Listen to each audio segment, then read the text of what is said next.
We'll have 20 minutes. Oh, I forgot to remind you, John. I'm sorry.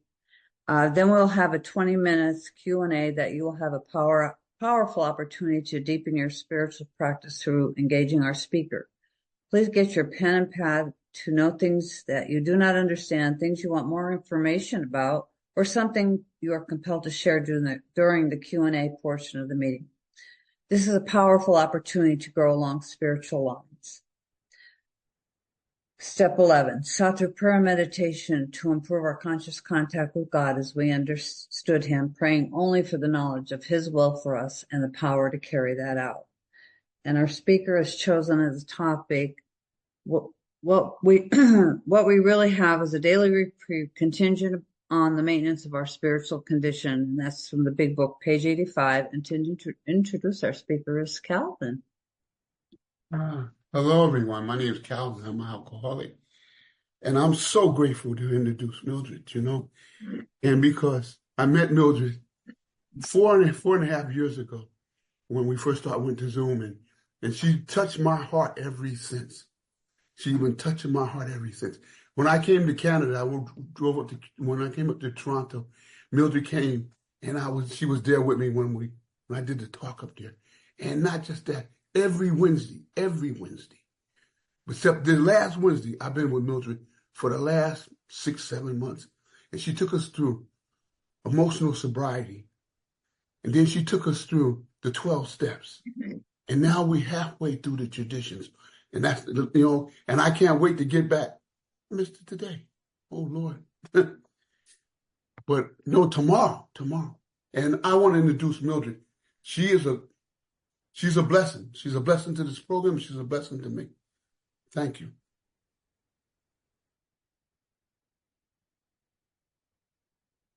Am I supposed to get started? I'll let you know when you have 5 minutes left, Mildred. I'll put it up for you, okay? You said 35 minutes, eh? Yeah, I'll let you know when there's 5 minutes left. Okay, I've got my watch, but I would really appreciate if we had no black screens. This business of doing things on Zoom, it's not a one-way street. And I, or whoever is doing the talk, is giving some energy. And looking at a black screen doesn't make sense to me. What are we doing? Are we cleaning the house, having sex, petting the dog, or whatever? All kinds of thoughts come to mind. I saw some mouths go open. I know that there are times when people can't, for whatever reason, but it's certainly, I just feel something is not right when I'm looking at half the screens that are dark. So if you can turn your faces on, I would appreciate that. So thanks for bringing that up, Calvin. So my job is to talk about step 11. And I have to say that often in being asked to do something, whatever it is, a couple of times I have had really very different, as I prepared, a very different experience of what I started to talk about. But today, it's step 11. Where I'm at with step 11 tonight is not where I began earlier, yesterday, actually. I had been doing some thinking about it before then, but I've learned something about myself. See, I think that the process of learning and growing is a daily process. And I think also that sometimes we don't realize where we're at. I don't. I realize now step 6 is altogether, step 11. It's altogether different than where I had started. I was going to talk a whole lot about different types of prayer and different types of meditation. And I'm not going to do that so much because I want to talk about what step 11 has really, what I have seen about myself, something I have wondered about myself all along, but I never could see it. And this morning when I pulled out my notes again, I saw it. I have learned something about God, and I've learned something about myself. I've learned that God is pure love. I've been reading Neil Donald Walsh, and he has been talking in one of his latest books about a new definition for God, that not God just as love, God is pure love, meaning that God doesn't demand anything back from us. He just loves us and wants us to grow and change. What I'm getting at is this. Well, I'll start the way I was going to start and then get to what I want to say. The other day when I pulled out some books and thought I want to start thinking about what I'm going to talk about, the television was on. And the I think it was the General Secretary of the United Nations was being interviewed. And they were talking about the chaos in the world. And even to the point of mentioning possible nuclear problems. And at the end, just before it was over, the interviewer said to the General Secretary, "Does the United Nations have power to stop some of the violence and the war?" And he kind of shrugged, and I turned it off because it hit me, because I thought about the program. If you said to me, or I said to you, "Do you in AA have power to change?" If you knew your book, you would say yes. Because if you know the book, you know that it's not your power, it's God's power. And if we get right with that, we can do think about it. 51 years ago, I was on a park bench. I'm not on a park bench today. And how does that happen? Think of your own life and the despair and the situation that you were brought to. I was taken because I had nothing when I came in. And life is very different now. But I felt such gratitude for being a member of Alcoholics Anonymous.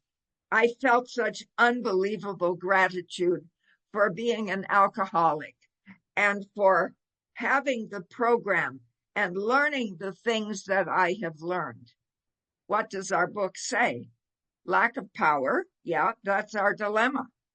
But we have found the power that can fix our lives. I'm not using the exact words, but how good is that? And so wherever I go, I'm not like the secretary, the general secretary was sitting there saying, "I don't think we've got the power." And he didn't say it quite like that, but he was implying that we don't have the power. And I know that you and I don't have the power, but through the program and through what happens here, we do have the power. So just think about it. We've got a solution. I don't have to live with crap if I don't want to. We've got a solution. And there's a whole chapter that talks about the solution. We've got grace available to us, and we've got that power. So that's how I got started on this. And then I'm very excited to be speaking to you about the sweet spot of my life, step 11.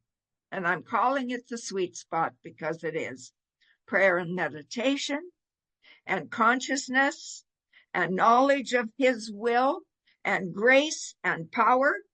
Did you know that years ago? I didn't. And if I heard those things, it meant nothing to me. It means something to me. It means everything today. How does it all fit? If you read step 11, in a way, it's a shocker. Having had sought through prayer and meditation. Just think of where you were at some time in your life. I think of where I was. Sought through prayer and meditation. Get out of here with that. To improve our conscious contact with God. What does that mean? And as we understood him, how did you understand God when you were sitting there with a 40 ounce of whatever you were guzzling? How did we understand God? Praying only for knowledge of his will for us and the power to carry that out. That's as big as it gets. You know, I've been living with step 11 now in a very special way for some days, and it's just powerful. It seems to me that step 11 is really the heartbeat of AA, of life even. Imagine being told to pray only for knowledge of his will for us, only. A big, bold suggestion. That isn't what I used to do. I prayed that God would fix the world the way I wanted it. But consider, we've done the steps. So by the time we get to step 11, we have been through some information. We have been through some spiritual truth. We have done some of the work. And so the principles of those steps have been brought to the issues that were raised in step 11. Who am I? Why am I here? See, I don't think that we can really have good life without considering that. How do I see my life in relationship to God? What does conscious contact mean? What does it involve? Or is it just words? How do I understand God? How do I see my relationship to God? And how do I see God's relationship to me? What about power to carry out God's will? What about being rocketed into the fourth dimension? See? Because what I think as I look at step 8 now, step 11, it's big. It carries all those things. So I want to tell you just a little bit about my life, because how does the third dimension, see, when I came in, I knew nothing about the third dimension and the fourth dimension. And when people talked about being rocketed into the fourth dimension, I didn't know what that meant. And now I realize that third dimension is my schoolroom. I'm here in this body, and I'm not going to stay in this body. But I get a chance to live here in this body and learn what life is really about. So where I began was as the baby of a big family. We were Roman Catholic, and we went to church. And because I was the baby and I was a lot younger than the others, I was lonely a lot of the time because they were all busy about their lives. And you know, that's a long time ago, and people kind of had the idea children are meant to be seen and not heard. And I don't think I wasn't hurt in any way or abused, but I was lonely. And I cried a lot. I cried a lot because I had a sister who was retarded and she cried, and I won't get into that, but I wanted her to change. And I knew there was somebody who could do it because I loved God. We went to church, and I identified God with that beautiful sky. And as a child, I used to lie on the grass by the hour and look up at the stars and the moon and the aurora borealis, and I knew life was good. And then when I realized my sister cried, I wanted it to stop, so I asked God. Ever ask God for something when you really want it? And as far as I was concerned, God was love, God was good, no problem for God to do something. You know what happened? Nothing. Not on my time. It happened, but many years later, but not on my time. And I became confused, in addition to feeling alone. And then at 5 years of age, I took a drink. I took a drink not because I knew anything. My father had his buddies out, and little Mildred poured the drinks, and I put some into myself. I didn't know anything was going to change, and the world changed, and it has changed to this day. You see, Dr. Silkworth, God bless Dr. Silkworth, because he really understood what this disease is. And I read that doctor's opinion often because he got it. He said there's something in us. You see, that when you and I, because of the body we have, we get the phenomenon of craving, but we also get something else. We get freed from any pain we have. And I felt different. I took that drink and I no longer worried about my sister crying. It was all good. The world loved me and I loved the world, and it was just fine. And I was an alcoholic from the word go. That's all I thought about. Where's the booze? Now, when you're 5 and 6, you drink different, don't you?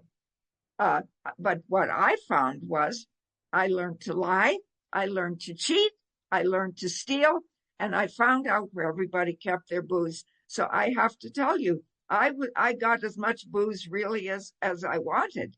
And that's what I did for the next 35 years. So I bet you're sitting there, get your fingers up.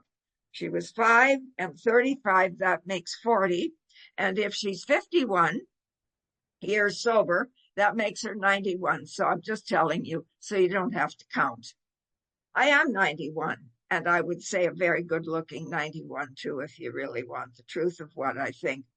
And very much alive and grateful to be alive. And so where did alcohol take me? I couldn't stop because I so liked the way I felt. You know that part in the big book where it talks about how we tried to stop and couldn't? And then we tried different things. Not me. I wanted to be drunk. I wanted to have the booze. If anybody said to me I should stop, I just had no more talk with them because I wanted to drink. I needed to drink. Where did it take me? Well, I'm smart, so I finished high school at 14. And I hung around with a bunch of boys who had a little choir, and we drank and we partied, and I loved it. And then at 17, somebody spoiled it. One of the girls said she was going to a convent, and everybody made a fuss over her. I do not like when you don't make a fuss over me. So 3 weeks later, I announced I'm going to a convent, and everybody laughed at me. They said, you don't belong. Nobody would take me. They said, you're too wild. And I finally found a convent, of course, in the United States, because that's where the wild convents were. They didn't smell me and they took me, and I was in that place for 15 years. I want to stop here a little bit and tell you what my understanding today was. I never really put this together. That my whole life, I sought God. I didn't realize I was doing that, not to do God's will. I sought God to do my will. I made it look as if I was seeking God to do God's will. Today, when I picked up the book and I looked at step 6, step 11, I knew exactly what I had done. Because when I went to the convent, did I have any ideas of God is love and God is good and I'm going to change and all that? How can you do that? How can you go to a convent when you're drunk? I had no intention of giving up the booze, and I never did. I was a drunken nun, and that's saying something, I'll tell you. I was there 15 years, and did it bother me? No, I just felt I have to drink, and I did. I stayed 15 years, and then out of the convent I came, and I found my next place. My next place was the bars. Bars, men whose degradation that eventually took me to jail. And I remember the chief of police coming in, yelling at me. And he said, I'd never seen an ex-nun in jail before. And he said, I better never see you here again either. I couldn't stop. And it took me to a park bench. You see, I'm not one of those who came in all gussied up. I was the tramp that had lived on a park bench. I even tried marrying my psychiatrist. You know, they locked me up 32 times.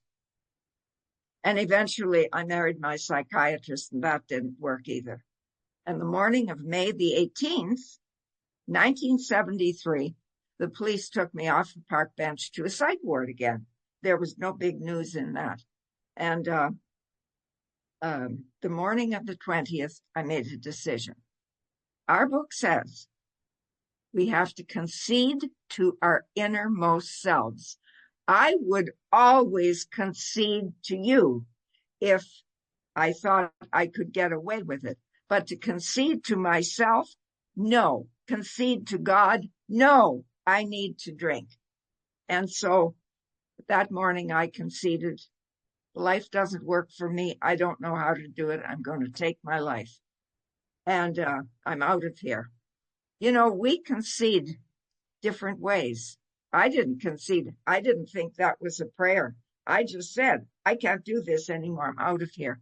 And at that moment, I had a spiritual experience. The compulsion to drink was lifted. The obsession was lifted. I'm now sober 51 years and several months. And in all that time, I've never had the compulsion. I've never had the obsession. I don't know how it came to you. I know how it came to me. Bang, that was it. And I remember standing there and I said, I don't know how to live sober. You'll have to send me somebody. I didn't know who I was talking to. And there was a rap on the door and a man stood there and he said, you know, I think you need to come to this hospital. And he took me to a hospital. And after that, they were going to discharge me. I had no place to go. And I spent a whole year on Skid Row. So I know where this disease takes us. You see, Dr. Silkworth, God bless Dr. Silkworth. John, how much time do I have left? 15 minutes. Oh, okay. I love what Dr. Silkworth says about the disease because I think he really lays it on the line. Because in that, he said, you see, I don't think we're different than other people except in the fact that we react different to alcohol. See, if you're a human being, you share the same kind of experiences. We all have instincts, don't we? And those instincts, we need sex, we need companionship, and we need security. And there are 8.5 billion of us, so there's pain involved in that whole thing. The only difference with you and me is if we get into pain, we drink alcohol. See, I have never thought that drinking alcohol was my big problem. But what does our book say? It says the main problem rests in the mind. It's in the way I think. And that's why, as I see it today, step 11 is so unbelievably important. Because how do I feel about myself? How do I think about God? How do I think about you? How do I live my life? You see? And so he understood that. And he said he understood the depth of alcoholism. He said, we need a message of depth and weight because frothy emotional appeal won't stop us. That's me, you see? And he said, our ideals must be grounded in a power greater than ourselves. That's what Alcoholics Anonymous is about. I don't think it's just about, well, it's going to keep me from not drink or help me not to drink alcohol. It's a way that I can change the way I see the world, the way I see my life, the way I relate to God. See, and he says also, we need an entire psychic change. You know, I'm very active these days, have been all my life. Why? Because this has gotten this whole business of trying to fix the world and get my way and have life. And alcohol did it in a heartbeat. That can't be anymore. So I've got to find a way. And the way I have found is being in Alcoholics Anonymous. But he says our ideals must be grounded in a power greater than ourselves. You see, that's why this program works. I don't know about how things are where you live, but here in Toronto, we have a serious, serious, serious drug problem. People dying every week of overdoses. And what is that about? You see? And some people don't want this solution that we have.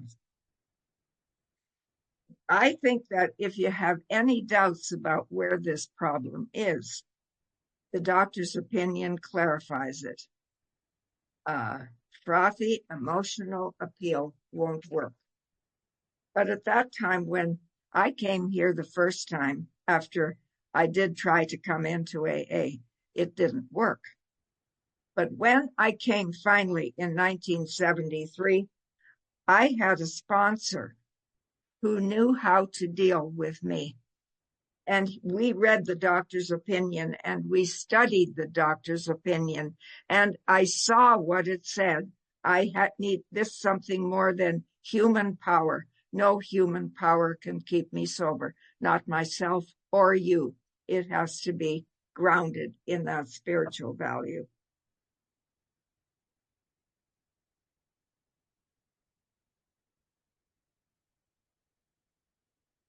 The first 21 years that I was in AA, I really relied on pages 86, 87, and 88. You know, they're a great start for step 11 because they don't give you a lot of theology and that kind of thing. But what they do is give you behaviors to do. And I could do those behaviors. Plus, I had a good sponsor. And as I stayed sober, life started to change. And I became very successful. And I became a good member of AA. And I became very rich. I started buying houses. And so what I'm saying is, my life was all on fixing the outside. And the problem isn't outside. That's the problem. You can fix the outside like me. And at 21 years sober, I was suicidal again. And why?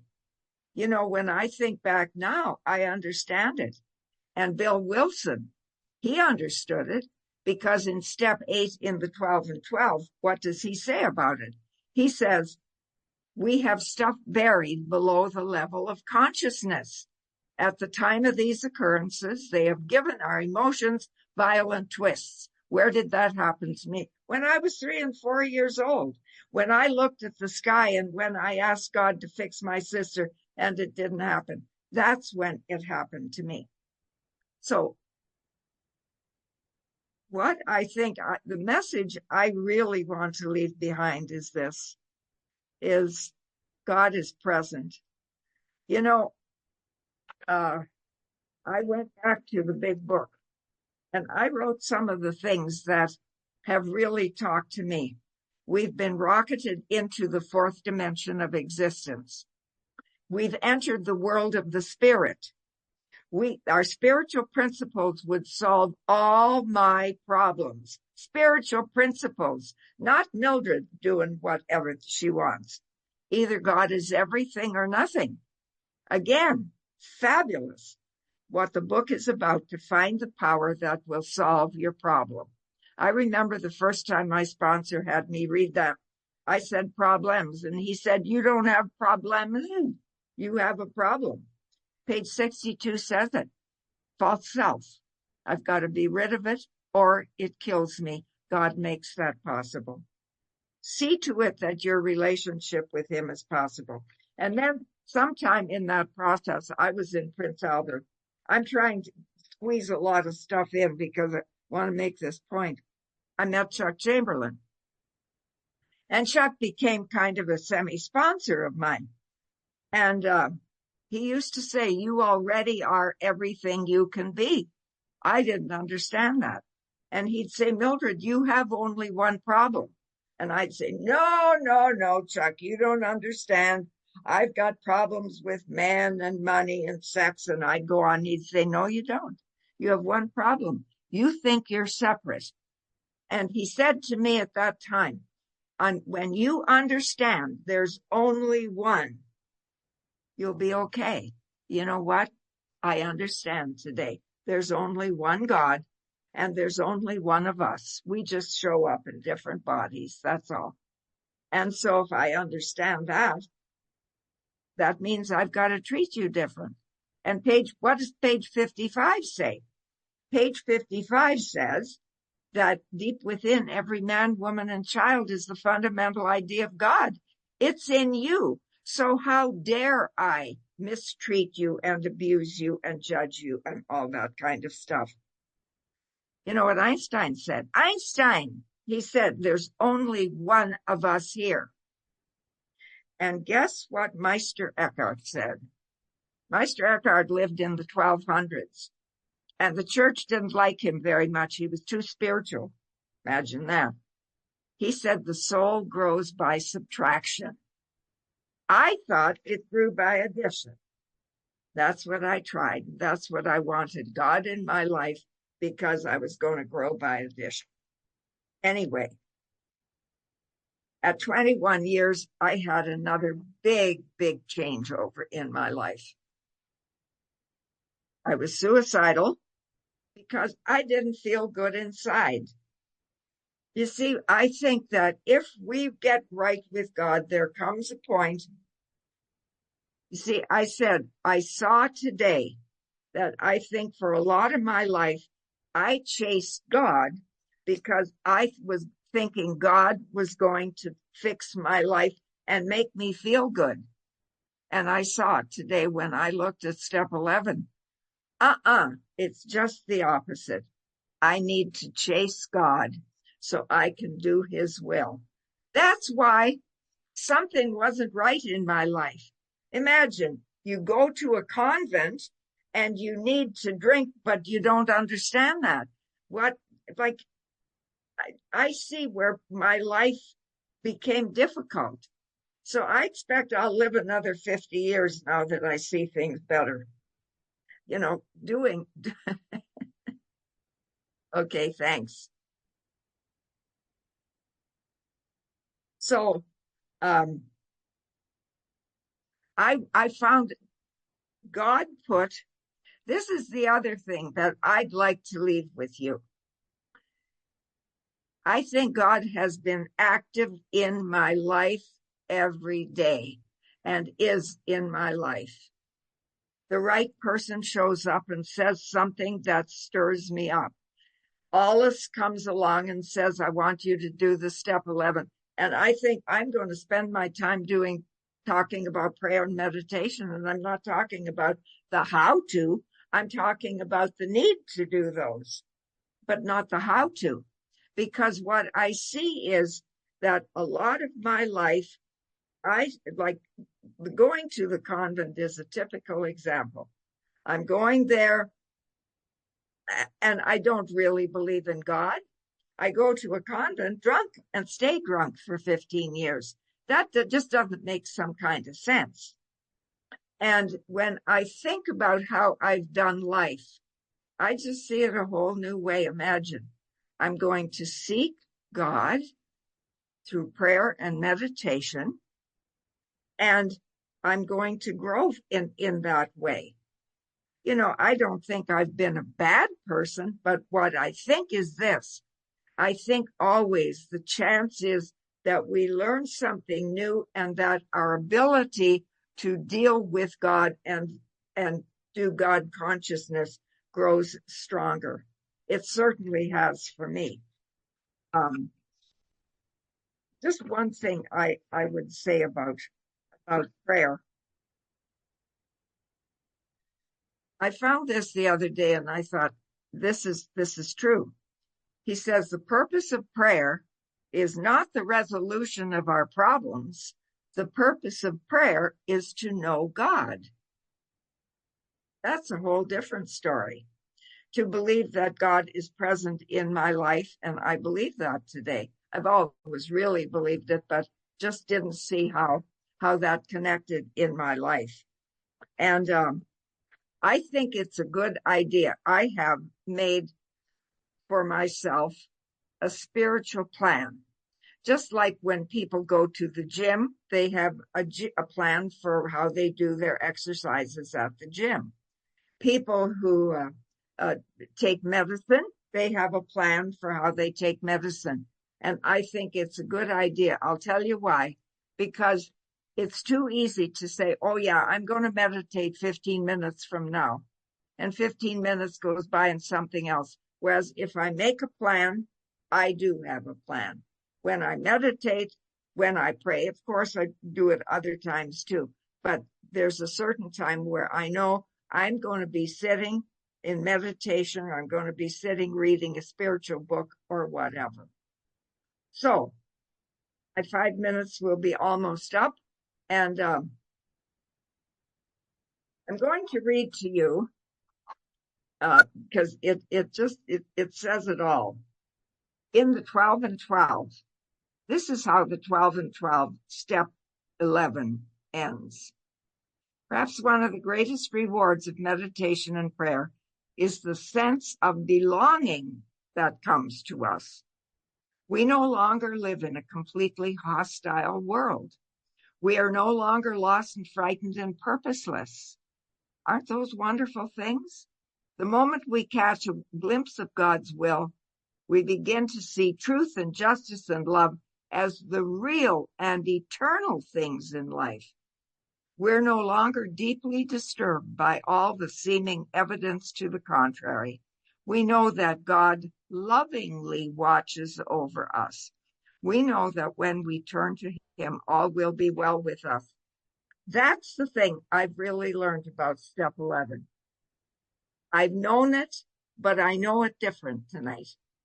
God has been present in everything that has happened to me to bring me to this night to be here with you. God bless you. Thank you so And I want to begin with such deep gratitude. Thank you, Mildred. Thank you for saying yes.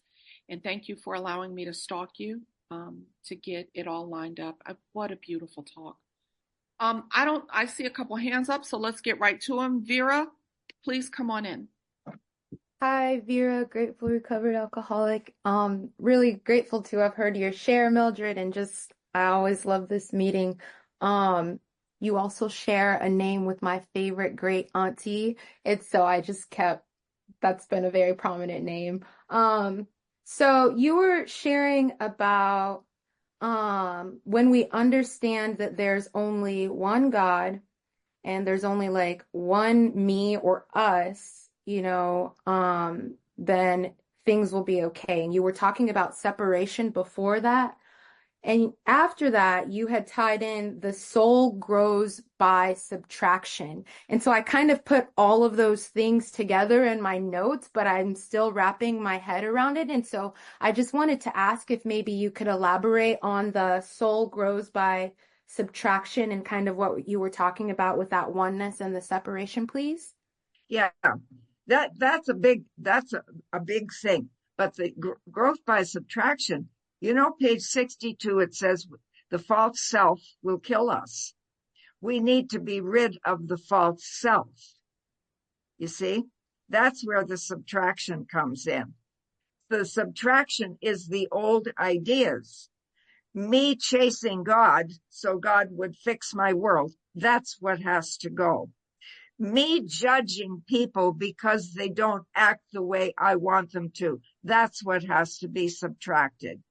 So that if we are one, that we can live in harmony together. Does that make sense? Yeah. And you see, when they say, even the scientists are saying that, not just the philosophers and the spiritual people are saying that we're one. We're all made out of the same thing. And, I think what differentiates us is our ability to think and to choose. See, and that's where we get into trouble. Somebody thinks different from me, and I used to judge you. I don't try not to do that anymore because you have a right to think but the way you do and make the choices that you do. And that's why kindness comes in and love comes in. Okay. Thank you, Mildred. What a beautiful, beautiful talk, and what a great answer. Calvin, please. Thank you, Alice. Hello, everyone. My name is Calvin. I'm an alcoholic. Mildred, thank you, thank you, thank you. And I always get so much out of you when you talk. And I was thinking about, could you talk a little bit more about, the third dimension and the fourth dimension when you talked about being rocking Yeah. in the fourth dimension or Yeah. being catapulted in the fourth dimension?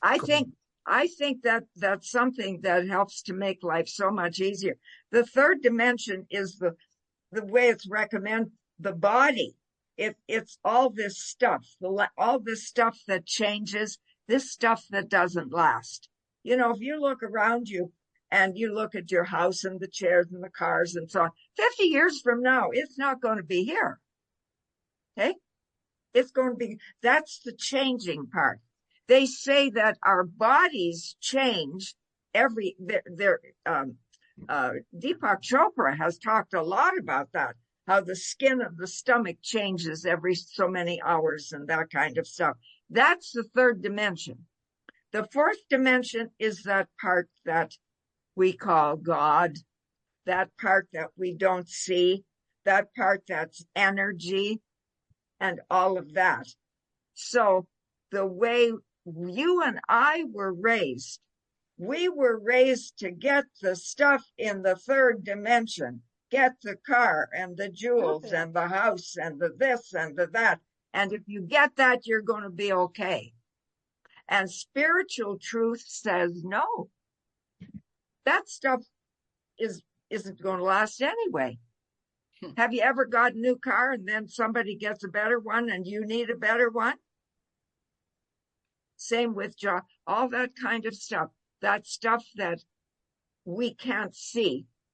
I look at that fourth dimension as I don't see my soul, but I believe it's there. See? And the way we were raised, we struggle to get stuff in the third dimension. And now I realize I need to do the work to be right with God in the fourth dimension, and the third dimension get better. Okay? Thank you, Mildred. Lorraine, please come in. Hi. Hey, thanks, Alice. My name is Lorraine. I'm a recovered alcoholic. Mildred, oh my gosh, thank you so much. Every time I hear you, it's just such an honor and a privilege. And thank you so much for, it just reminds me when you just said we're talking third and fourth dimension. I heard a speaker just say the other day that my goal is to bring my fourth dimension experience into my third dimension reality. And I really liked that. I had to ponder on that for a while. And so, but anyway, thank you so much for bringing up Chuck Chamberlain. I mean, I'm so just in love with Chuck Chamberlain. So before my time, but when I first got sober 2 years ago, I heard a speaker share that my only problem is a conscious separation from God and my fellows. And my only solution is a conscious connection to God and my fellows. I can't imagine that you got sponsored by him, like kind of. Do you have a Chuck Chamberlain other thing you could tell us? Anything at all? My finger doesn't work. Any old little story or tidbit about Chuck and your experience? I have to think about what I want. Okay, come back after that. Okay. Stacy, you're up. Thank you so much, Mildred. What a wonderful share and so easy to understand. That was so wonderful. Could you please explain more about what you say? God is love. I understood that so wonderfully but could you please explain that more, please? Thank Yeah, you. I'd be happy to. You know, do you know that there was some years ago, there was this man, he's still alive, Neil Donald Walsh. Have you ever heard the books Conversations with God? He wrote those books about 1995, I think it was, and he's still alive. And in the last 5 years, he's been talking about, he put out a book called God Talk. And he said he thinks, and I think it's wonderful, that it's more than God is love, because so many people have been raised on the idea that God punishes and God gets angry with us. And if we don't, like he said, he was a little boy, 9 years old, and was told that if he didn't go to mass on Sunday, he was going to go to hell and that kind of stuff. And he said he believes that God is pure love, that God needs nothing from us, that God just loves us, creates us, puts us here, and says, go to it, Mildred. See what you can do with this life. See how much you can grow and how much you can give to the world and what you can do for others. Does that make sense? Yes? Yes. You Thank see, you. because I think that whole idea of an angry God, and it has never made sense to me, but I know there are people who were taught that. And as he said, God, if God is pure love, then all God wants from us, God wants us to grow. Of course, God doesn't want me to steal and hurt and all that. But it's not that an example that he used. If you have a birthday party and there's a 3-year-old there, and the 3-year-old spills milk on the table, or the 3-year-old spills wine on the table, or whatever, do you take him out and give him a beating? That would just be ridiculous. You clean it up and and that's what he was saying, that God just loves us and puts us here so we can grow and change. Thank you, Mildred. So we have Julie H., who is on her phone, can't turn her camera on, but Julie H. has a question, and I believe that she is unmuted. Julie, please come in. Hi, my name is Julie. Can you hear me? Yes, Mhm. ma'am. Hi. My name is Julie. I'm an alcoholic. I don't want to sound like a downer or anything, but I've been coming on here for at least 3 years, and I've been going on the Friday meeting too. I'm in the computer, so I use my phone, and my phone won't let me put my picture up. It's And okay, I'm Julie. You have a constant. question for us? Julie, that's okay if you are using the phone. That's understandable. Okay. So here's my question to Mildred. I love you. That's not my question. I love you. I've been Thank you. watching you, and I've been following you for years, and pretty much every question that I've had, you've answered. And I love Alice too. There's quite a few years on here that I really love you and that you are taking the program seriously. And I just want to say, wow, just you guys are unbelievable. And Mildred, you rock. Thank you, Julie. We're so glad you're here. We're really glad that you're a part of our family. Oh, Thank you. yes. Okay, so now I have Sona. Sona F., thank you for your patience. Please come in. Hi, Mildred. Thank you so much. You mentioned a book at the beginning that you're reading and an author, and I forgot to write it down. Was it the one about the, I think it was about the conversations with God. You said one that's new, that's something about God is, I can't remember. It was at the very beginning. That God is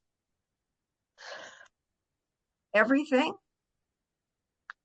I think that I may have mentioned one of his books is called God Talk, and one is the God's Solution. And then he wrote, he was on the street, this man was. This was back in the 1900s. And he yelled out to God one night, and he said God started to talk to him, and he wrote down what God said. And then one day he said, somebody said, you should send that to the publisher. And the publishers, he thought, well, that's just a joke. It never get published. And he said he sent it to this publisher, and it got published 15,000 copies in 37 languages. And I've got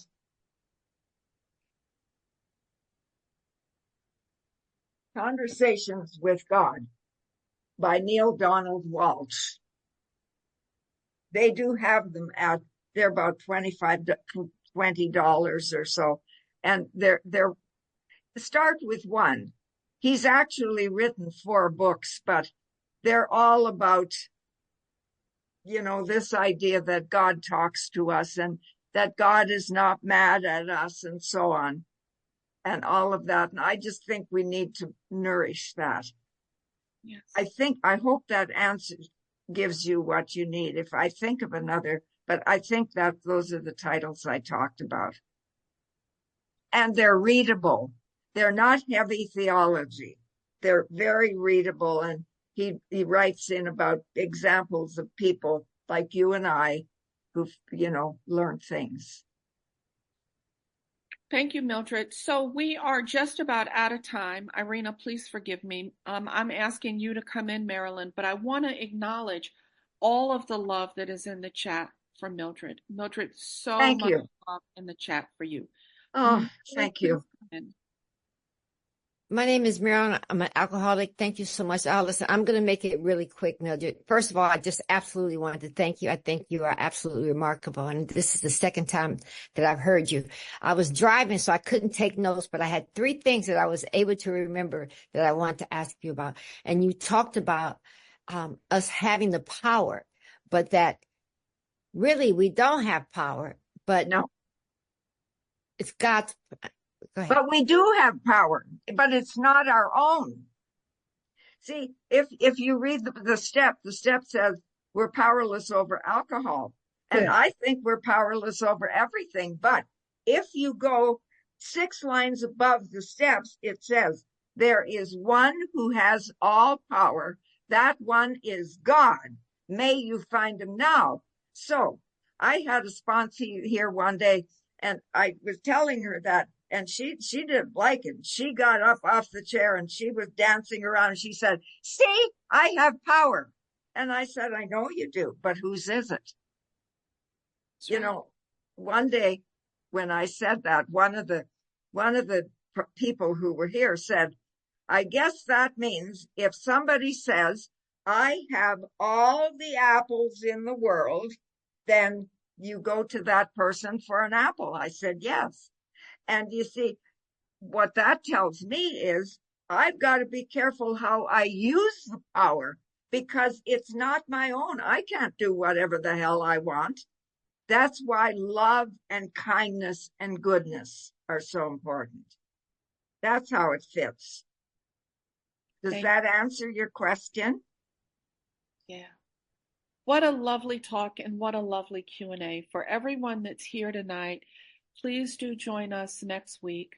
I'm supposed to be